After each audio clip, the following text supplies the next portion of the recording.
मौगी बिना कैसे रहबोगे मैया। लड़ी झगड़ के भगाई देनी गे मैया। मौगी बिना कैसे रहबोगे मैया। मौगी बिना कैसे रहबोगे मैया।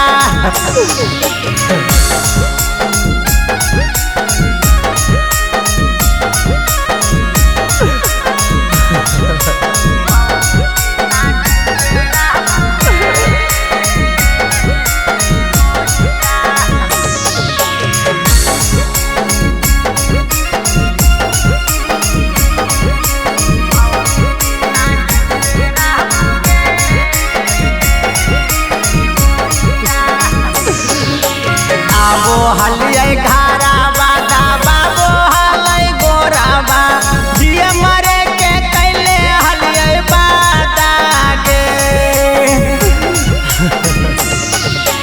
के कारा से कहबै अब सुख दुख के बतिया। इहे फिक्र से फाटौ हमर माथा गे। पाँच गो बोला के पाना चायत करबोगे मैया। मौगी बिना कैसे रहबोगे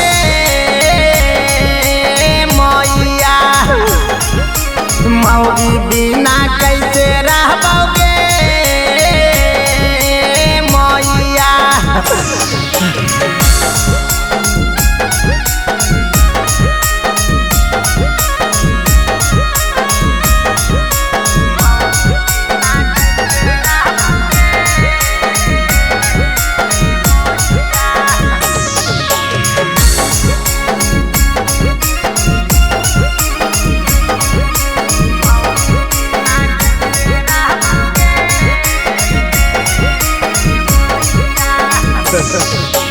गाँवा में साभे हमरा मारो हाथ ताना।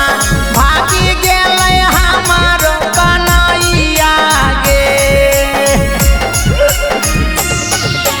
केतनो समझाबो हटियै मानो है नहीं बतिया। काहो हकैरा रहो तोर मैया गे।